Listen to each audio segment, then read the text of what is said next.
Shalom. Shalom. Shalom. Haleluya, haleluya, haleluya. Sukacita bagi kami bisa bertemu dengan Bapak Ibu yang terkasih di tempat ini. Juga terima kasih Bu Gembala. Kami dari GKA Immanuel beserta tim bisa diterima di tempat ini. Terima kasih jemaat-jemaat yang terkasih. Haleluya. Malam hari ini ada sesuatu yang indah. Jika Anda ingin pemulihan, jika Anda ingin perubahan dalam hidup Anda, ayo buka hati. Ayo buka hati. Tuhan hadir di tempat ini. Tuhan hadir di tempat ini. Saya merasakannya. Jika Anda ingin merasakannya, buka hatimu dan minta tuntunan Roh Kudus untuk membawa Anda masuk dalam hadirat. Tema khotbah untuk malam hari ini adalah Miracle in the Name Jesus, atau mujizat di dalam nama Yesus. Saya bawa Anda untuk mengerti ini. Terkadang kita sebagai umatnya nggak tahu siapa sih Yesus itu. Kadang itu menjadi pertanyaan dalam rekan-rekan kita, kemungkinan banyak begitu. Tapi malam hari ini ada jawaban yang luar biasa untuk Anda.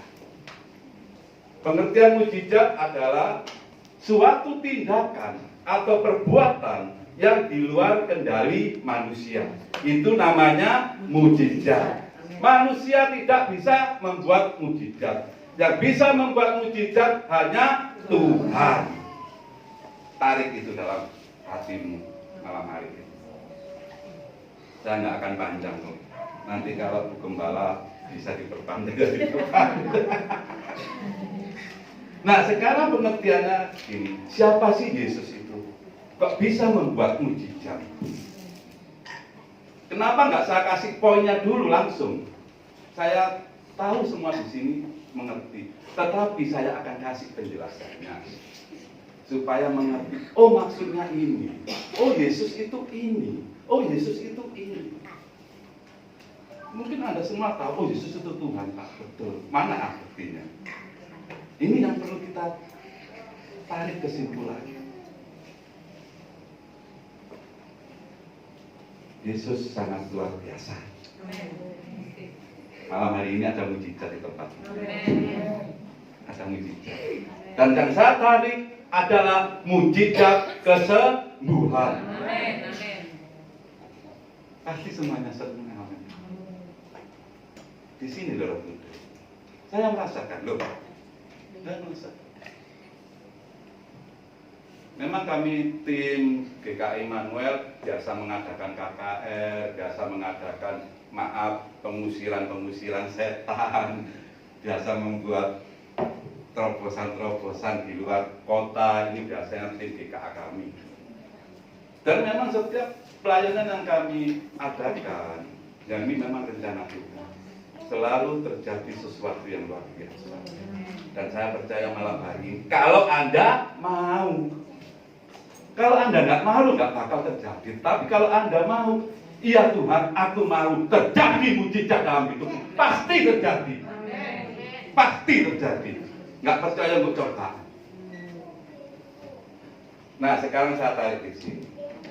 Kita akan bicara tentang mujizat kesembuhan.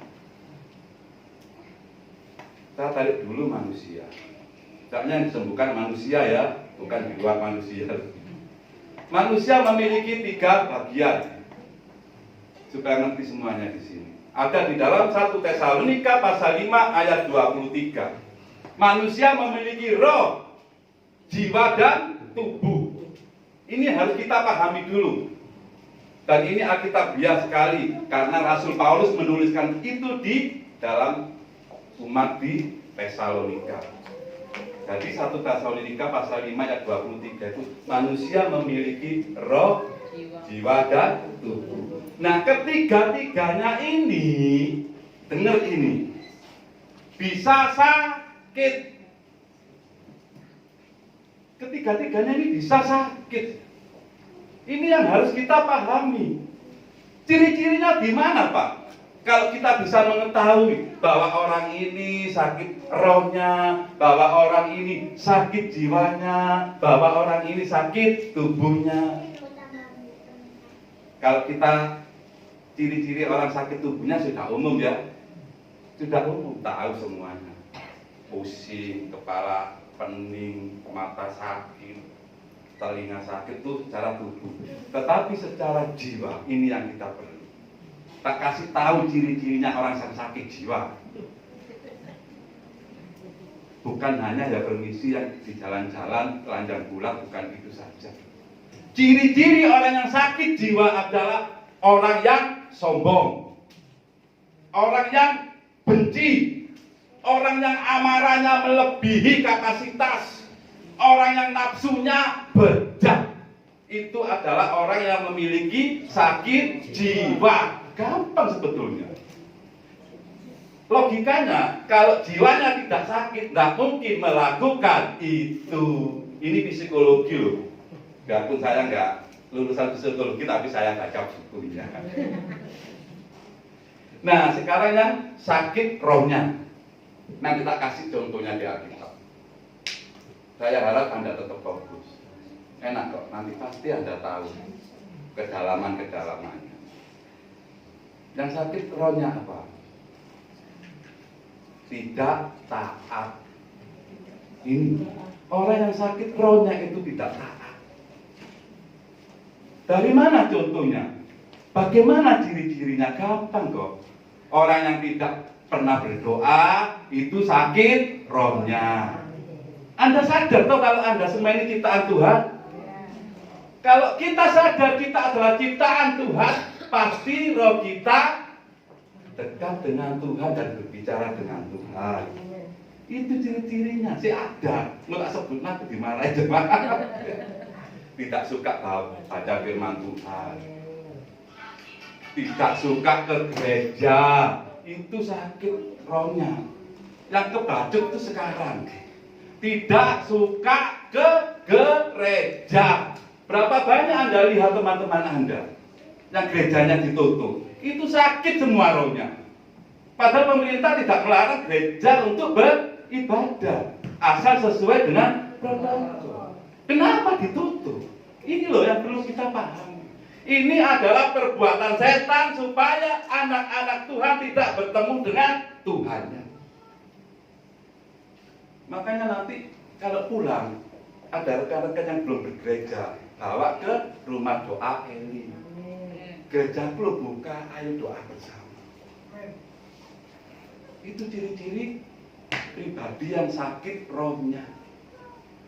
Tidak bergereja atau tidak beribadah. Jangan sampai ada ya di sini ya. Tapi kalaupun ada kabar gembira malam hari ini, akan ada pelepasan yang luar biasa. Yaitu tadi kalau Anda mau. Sekarang saya kasih contohnya, nanti dikira aku, oh ini anak ini ngomong tok wae. Ada contohnya. Seorang raja ini luar biasa sekali, dipakai Tuhan dan sangat kaya raya, pasti tahu semuanya. Dan namanya artinya dikasihi Tuhan, adalah Bapak Daud. Ini raja yang luar biasa. Tapi Anda nggak tahu kalau Daud ini sakit rohnya. Anda nggak tahu kalau Daud ini sakit jiwanya. Saya kasih contoh. Di mana Pak bisa menemukannya? Mazmur 51 ayat 12.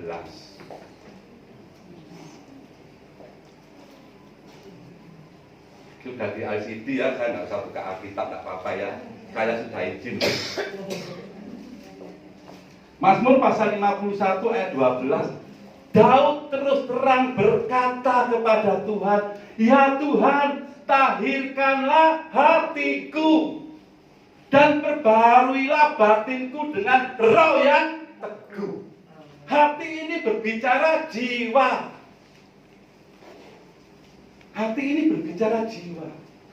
Kata ditahirkan ini berarti Daud mengalami sakit jiwa atau sakit hati. Makanya ada kebencian, kedendaman, prasangka buruk, buangan.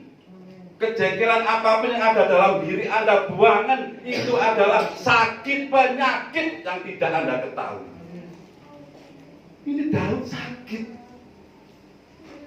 Makanya minta Tuhan untuk menyembuhkan. Artinya ditahirkan itu disembuhkan atau dikuduskan atau disucikan. Itu artinya tahir. Ya syukur kalau di sini ada namanya Pak Tahir. Disembuhkan terus. Nah, yang kedua, sakit ini rohnya Daud ini. Dikatakan, perbauilah batinku ya Allah. Batin ini berbicara roh. Kalau Anda pelajari di Kamus Besar Bahasa Indonesia, batin ini adalah roh. Rohnya Daud ini sakit. Sakit sekali rohnya Daud. Sudah kehilangan persekutuan keintiman dengan Tuhan. Ini sakit. Makanya dia minta diperbarui dengan roh yang baru. Memang secara fisik Daud nggak sakit. Nah, pengertiannya di sini bahwa sakit penyakit itu melanda atau bisa menjangkiti 3 bagian di dalam diri manusia. Pengertiannya di sini. Nah, sekarang saya akan bawa Anda masuk bagaimana Yesus itu bisa menyembuhkan 3 bagian di dalam diri Anda dan saya. Yesus sanggup menyembuhkan sakit roh di dalam diri manusia. Yesus sanggup menyembuhkan sakit jiwa di dalam diri manusia. Bahkan Yesus sanggup menyembuhkan sakit di dalam tubuh manusia. Luar biasa. Ayo kita bawa masuk yuk, waktu masih panjang. Markus pasal 1 ayat 30 dan 31.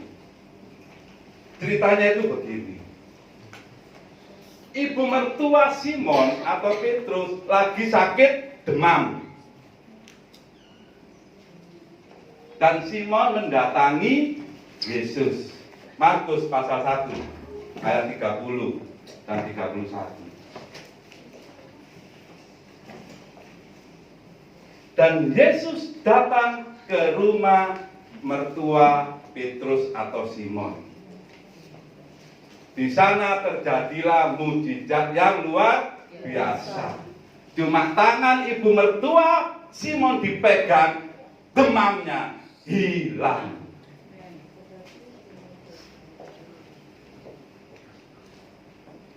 Luar biasa, Pak. Nah, pertanyaannya, dari mana Simon tahu bahwa Yesus itu sanggup melakukan mujizat? Sehingga keinginan Simon untuk memanggil Yesus ke dalam rumah ibu mertuanya, dan Simon percaya bahwa Yesus sanggup menyembuhkan. Nah, makanya undang Yesus, gratis kok undang Yesus. Dari mana Simon tahu bahwa Yesus itu sanggup menyembuhkan ibu mertuanya? Jawabannya ada di sini. Markus pasal 1 ayat 27. Jawabannya ada di sini. Dikatakan di situ Yesus mengajar dengan takjub dan penuh kuasa. Ini juga yang menarik perhatian saya juga. Setan pun mendengar. Anda pentelan. Setan pun mendengar. Lihat. Ia berkata-kata dengan kuasa. Roh-roh jahat pun diperintahnya dan mereka taat kepadanya. Ini loh. Makanya hati-hati kalau ngomong. Setan itu mendengar omongan kita. Ini Yesus loh sing khotbah, Yesus loh sing ngajar. Setan dengar. Makanya kata Yesus diperintahkan untuk diam. Maka taatlah setan itu. Setan pun taat. Nah, di sini pun saya juga didengar oleh setan. Selain malaikat-malaikat Tuhan, Selain Bapak di surga juga, setan-setan pun juga dengar.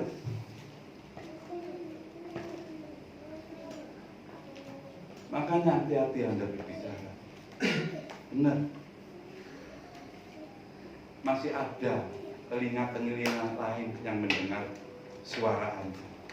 Kalau suaramu, perkataanmu guru, tak jamin lah. Itu tambah lama menjadi guru kan tambah jauh. Pasti. Soalnya apa? Banyak yang dengar. Makanya ayo kalau kita berkata atau bertindak yang sesuai.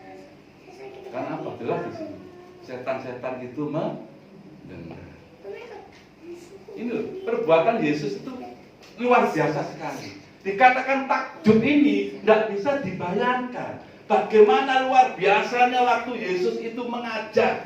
Ditambah lagi penuh kuasa. Inilah dasar dari Simon untuk percaya memanggil Yesus datang ke rumahnya. Aku percaya bahwa Yesus itu sanggup menyembuhkan ibu mertuaku. Maka Simon memanggil Yesus. Dia mau datang. Dikatakan apa? Cuma dipegang tangan. Sakit demamnya hilang. Ini cuma satu orang loh. Nanti tak kasih tahu banyak orang yang disembuhkan dan sakit penyakit apapun disembuhkan. Ayo tak bawa lagi, masih sekitar situ aja. Memang tak buat poin-poin ini supaya Anda jelas. Kalau nanti langsung menjurus semua nanti malah bingung. Tetap situ.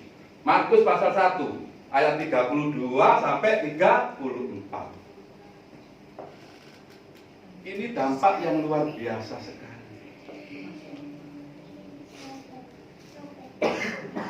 Rumahnya ibu mertuanya Simon atau Petrus didatangi oleh semua orang.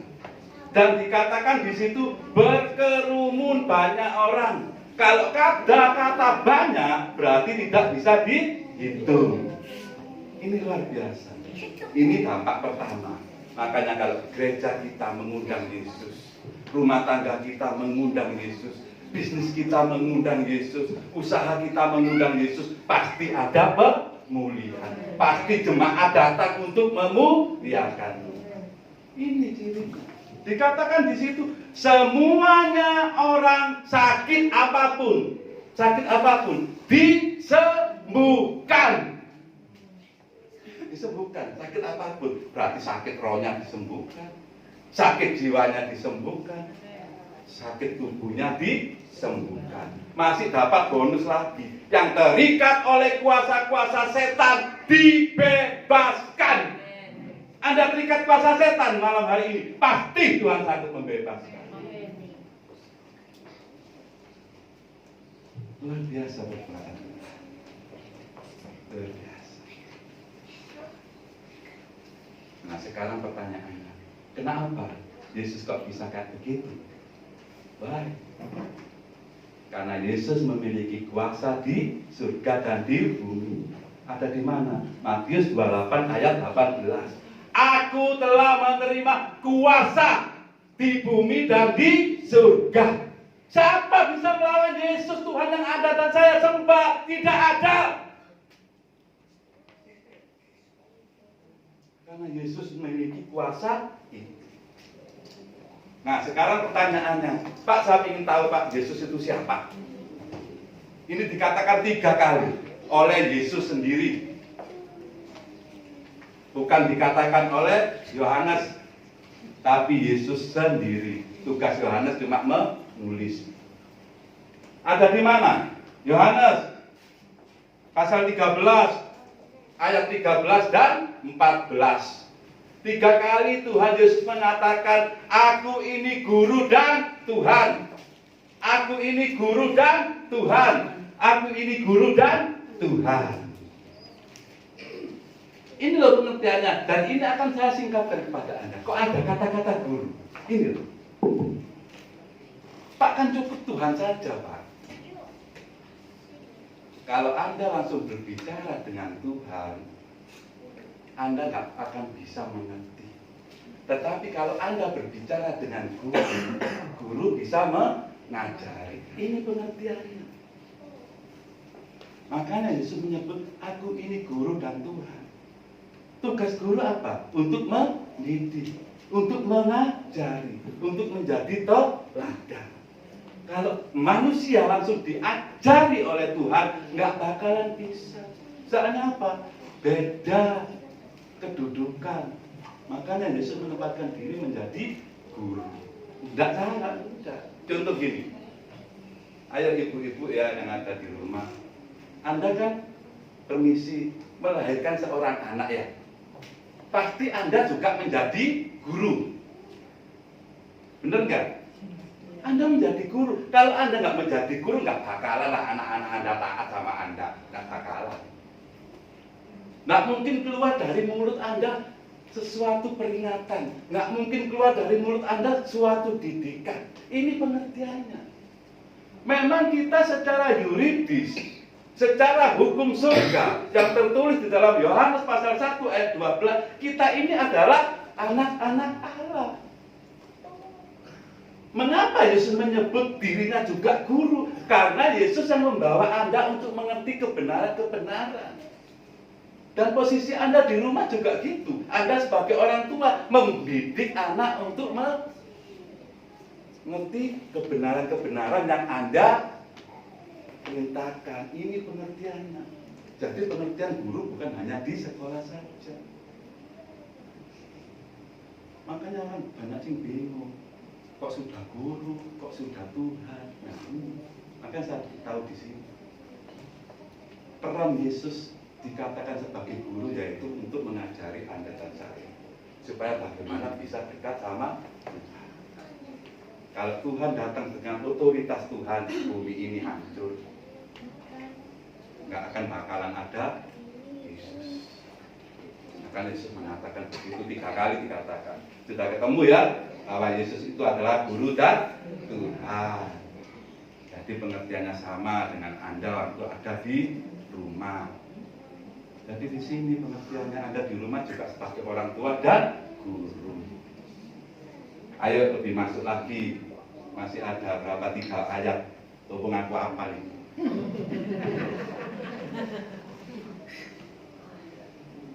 Nah sekarang gini, Pak, sekarang kan Yesus tidak ada di bumi. Masih ada gak mujizat itu? Ini, makanya saya pakai tema tadi, mujizat di dalam nama Yesus.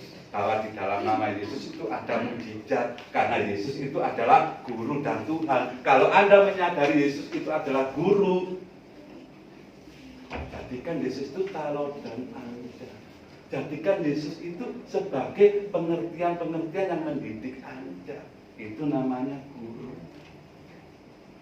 Ketika Anda percaya bahwa Yesus adalah Tuhan, dan ketika Anda percaya bahwa Yesus masih bisa melakukan mujizat melalui siapa? Melalui Anda dan saya, melalui anak-anaknya.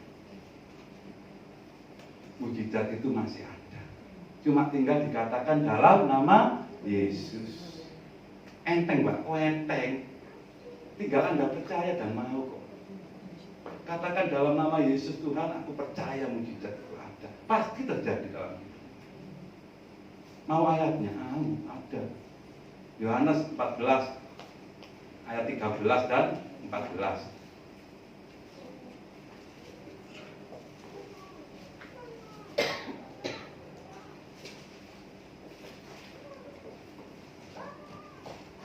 Yang tadi adalah guru dan Tuhan ada di ini 3 kebalikannya. Yohanes 13 ayat 13 dan 14. Sekarang namanya kita minta apapun ada tinggal dibaliknya aja. Yohanes 14 ayat 13 dan 14. Dikatakan di situ, minta apa saja di dalam namaku.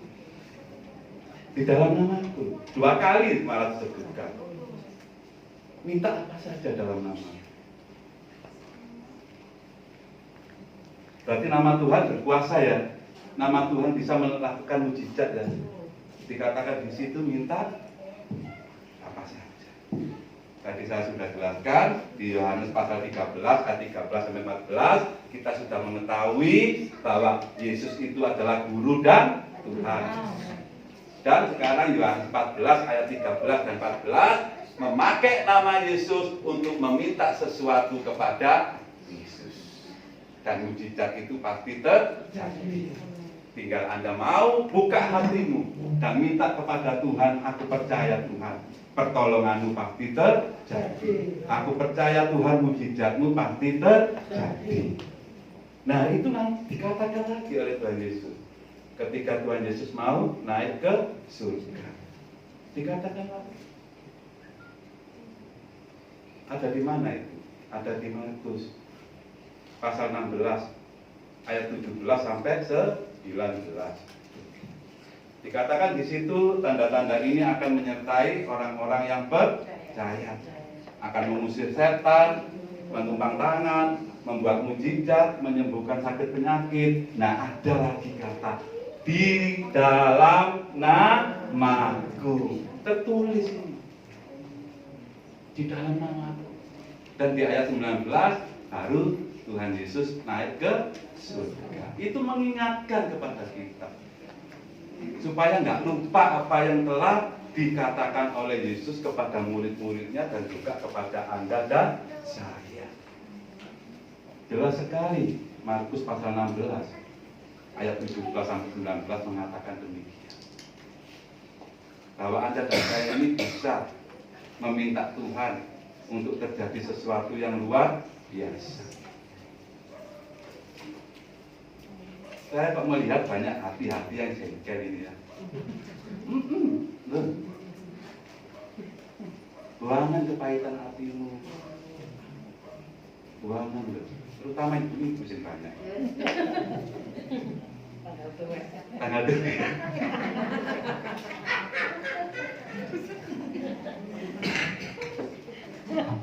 Jadi tanggal tua permisi datang ya. Gejolaknya ya. Mut. Tanggal 6 normal kembali. Jadi buat itulah. Jangan tanggal muda, tanggal 2 tetap kita syukuri. Ya toh, supaya apa? Supaya kita hidup selalu dalam keberkahan Tuhan.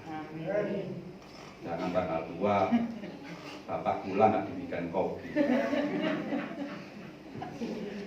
Ya, tanggal 2, tanggal muda tetap bikinkan kopi lah. Tetap disayang Pak ya. Amin, amin. Nah ini setelah Yesus terangkat ke surga dan telah diberitakan itu kepada seluruh murid-muridnya waktu itu. Bisakah murid-muridnya itu melakukan mujizat di dalam nama Yesus? Ini Yesus tidak ada bisa naik ke surga. Benarkah namanya itu berkuasa? Nanti bisa didoakan. Jemaat bisa didoakan. Keseluruhan saja ya. Oh ya weh. Keseluruhannya ya. Ya, aku kan mesti izin ibu ya. Mbak kalau salah kaprah kan tidak enak. Tapi kebiasaan pola ibu kita gitu loh. Makanya kan datanya dulu. Saya memang ya permisi, kita biasa altar call atau kita biasa tumpang tangan kepada jemaat. Makanya kalau begini nanti kan enak kita ya. Nah, saudaraku yang terkasih, saya jelaskan kembali, mujizat itu masih ada di dalam nama Yesus. Apapun sakit penyakit yang Anda alami, apapun masalah yang engkau hadapi malam hari ini, masih ada jalan keluar di dalam nama Yesus. Mujizatnya itu masih ada. Mujizatnya itu masih ada. Kita pakai ayat terakhir, ini agak panjang. Kisah Para Rasul pasal 3 ayat 1 dan 10. Saya berikan garis besarnya saja. Ketika itu Petrus mau berangkat untuk bersembahyang. Dan Tuhan Yesus dan Petrus bertemu dengan orang yang lumpuh. Garis besarnya begitu. Dan ayat 6 sampai 10 mujizat terjadi dalam kehidupan orang yang lumpuh itu. Kata Petrus dikatakan demikian, aku tidak punya emas dan perak. Berarti Petrus nggak punya apa-apa. Kalau sekarang kelasnya Petrus tuh sudah pakai Jaguar ya, sudah pakai Mercy yang terbaru ya. Iya. Dulu Petrus terkenal nggak punya apa-apa. Emas dan perak tidak aku punya. Cuma apa yang dia katakan? Demi nama Tuhan Yesus Kristus dari Nazaret, sembuhlah engkau. Terjadi kesembuhan. Orang lumpuh itu bisa berjalan, orang lumpuh itu bisa berlari-lari, orang lumpuh itu bisa memuji-muji Tuhan. Mujizat terjadi. Petrus dan Anda dan saya sama. Muridnya Tuhan, anak-anaknya Tuhan. Kalau Petrus bisa sanggup melakukan mujizat yang diperintahkan Tuhan, maka Anda dan saya pun sanggup melakukannya. Karena Anda dan saya percaya bahwa Yesus itu adalah Tuhan kita. Itu pasti terjadi. Tinggal apa masalahmu? Tinggal apa yang ingin engkau perlukan agar mujizat itu terjadi. Saya tutup dengan satu kesaksian. Mari.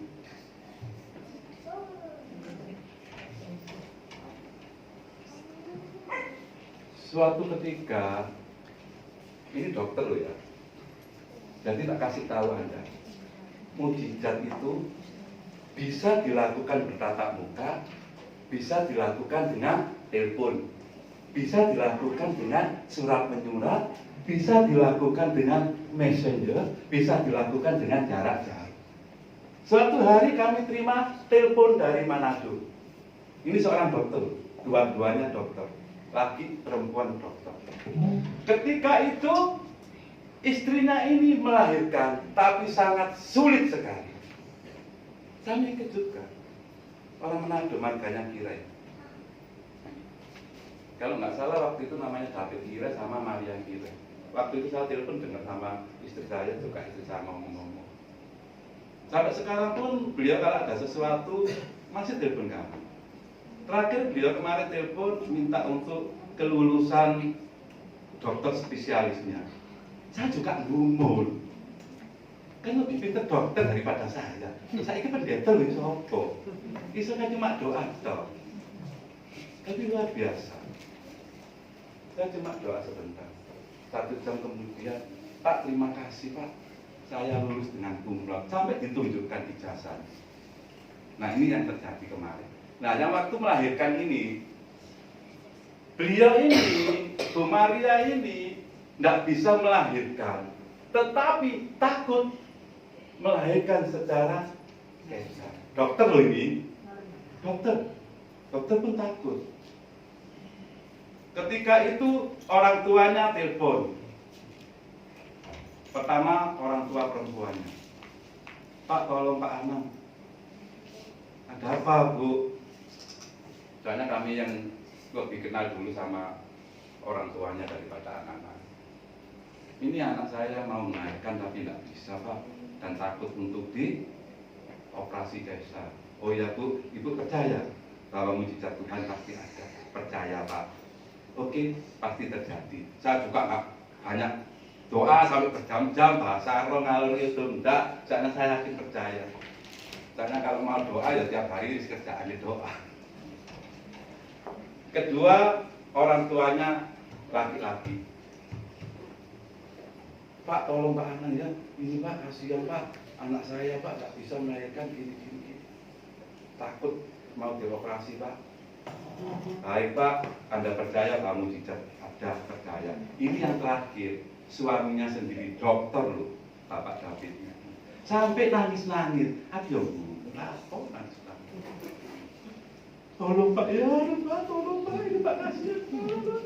Sudah Pak, Bapak kan dokter, ya dokter Pak, saya juga nggak tega lihat istri saya begitu. Ya udah Pak, Pak David percaya ada mujizat, percaya Pak. Tidak lama kok.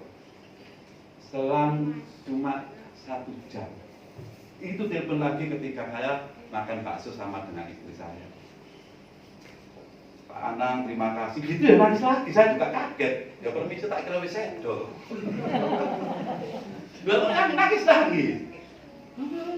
Ya ada apa Pak? Terima kasih Pak, mujizat Tuhan terjadi. Oh puji Tuhan, jadi toh. Ya sudah, Bapak sampaikan yang menjadi keinginan Bapak kepada Tuhan.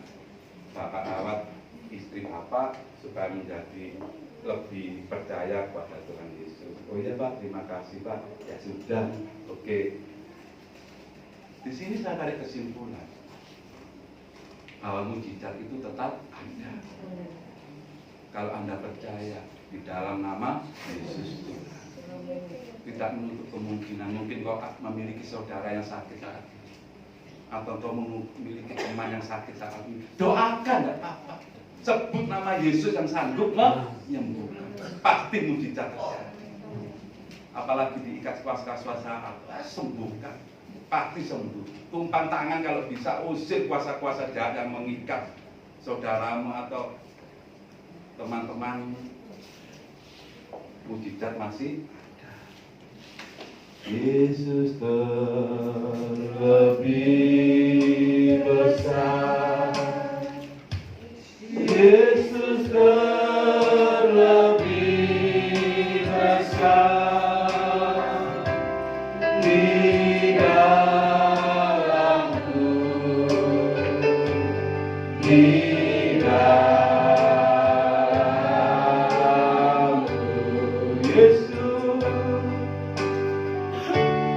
Yesus terlebih besar, Yesus terlebih besar di dalamku, selama-lamanya di dalamku.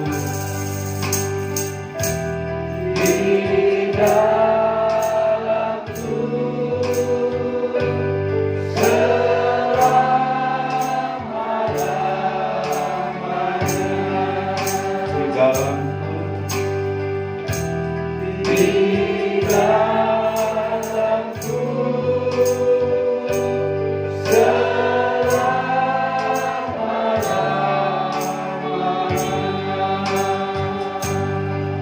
Percayalah Bapak yang terkasih, Yesus itu lebih besar dari segalanya dalam hidup.